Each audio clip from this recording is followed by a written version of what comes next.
Good day mga guys, bidyong katatakutan na naman tayo for today's video. So disclaimer lang sa mga medyo mahina yung loob sa ganitong content or video. Kailangan may kasama kayo na nanonood dito or guidance ng mas nakakatanda. So credit kay Sir Goosebumps sa ating reaction videos na kanyang re-edit video. Let's go!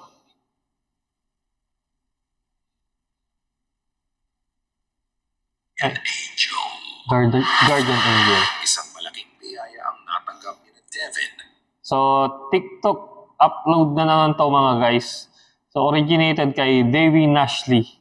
So, abroad to kasi, foreigner yung nasa picture at video.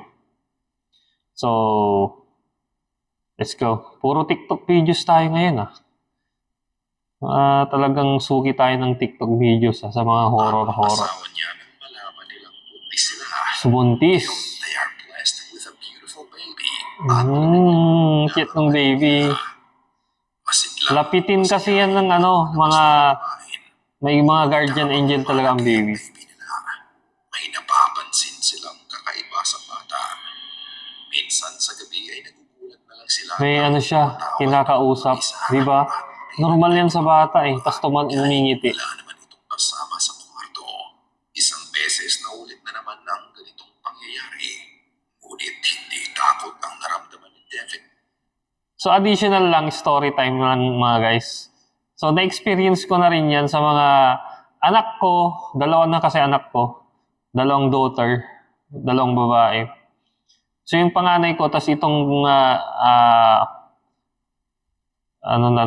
itong pangalawa, itong present is ganyan na experience namin talaga.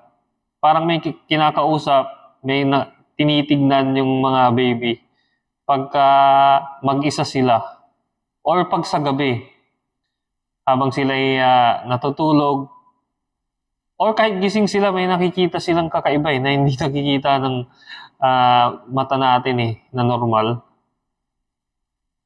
So yun lang, yun lang. Talaga, nangyayari yan. Real talk yan mga guys. So, tuloy na natin. Para sa anak niya, lalo na nang mapanood niya ang CCTV footage na to. Oh, yun. May ebidensya. CCTV footage. Tumatawa, Parang may sa kanya. Parang may kalaro siya. Fast forward times 7.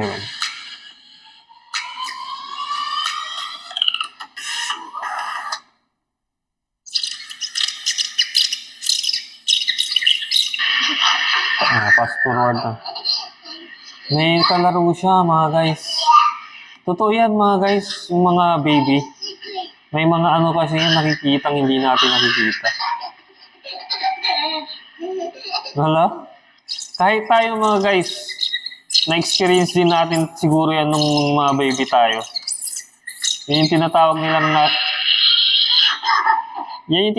nilang Angel de la Guardia pagka baby ka mga guys. Kasi kasama mo pa yan pagka baby ka pa. Pero pag tumatanda ka na, hindi mo na siguro nililisan na tayo kasi dalawa na yung siguro demon spirit at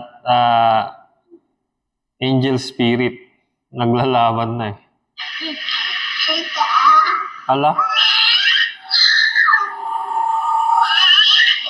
Tuwang-tuwa siya nagkikipaglaro As you can see here, Hindi, masaya siya.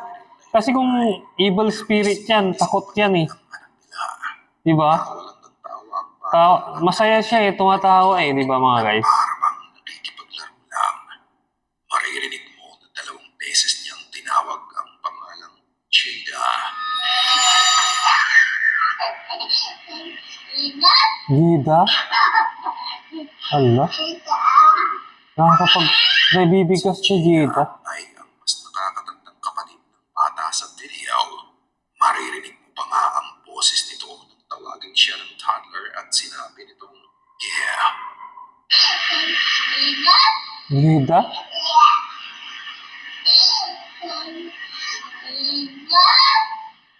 Ala? Kikilabutan ka rin yan. Huwag ka mga ganyan. It's just the two sisters playing together late at night.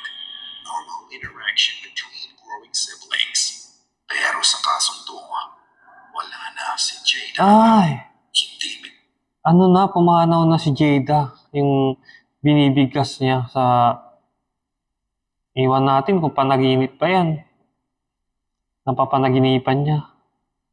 mention ni Devin kung ano ang naging sanhi ng pagkamatay ni Jada. Pero ang bata ay 3 years old daughter passed away in 2017. sa edad na 3. 3 years old lang. Bumalik ba ang kaluluwa ni Jada sa kanila bilang isang guardian angel para protektahan ang nakapag- Pero kung ano yan, matatakot yung bata eh. para maipakita ang Kung bad spirit yan man. kahit na si Jada ay nasa Yan si Jada. hindi pa din Pumanaw na pala. ang pagmamahal ng isang ate sa kapatid niya.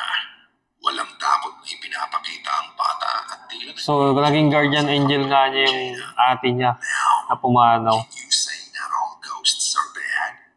Ikaw, So, ganito ka mga guys. Wala, hindi natin maipaliwanag kasi yung mga ganyan spiritual, kumbaga, yan, yung mga hindi natin nakikita. Pero nagpaparamdam sila, di ba? Nararamdaman natin sila sa panaginip, nagpapakita sa panaginip, or nakikita ng mga bata, or yung mga hayop, may nararamdaman sila nakikita, na hindi natin maipaliwanag kasi nga hindi open yung kumbaga sixth sense, third eye, mga guys. Ang nakakakita niyan kasi yung mga may third eye lang eh. Kinikilabutan ako. Pag ganyan, may nararamdaman, may kakaiba eh, sa paligid pag kinikilabutan ako. Pero hindi natin nakikita, di ba, nararamdaman natin. So yun yung hindi maipaliwanag ng science. Yan yung spiritual na kumbaga realm. May spiritual realm kasi. Ito, physical realm, yung nakikita natin. Di ba mga guys? Napunta na tayo sa science tuloy.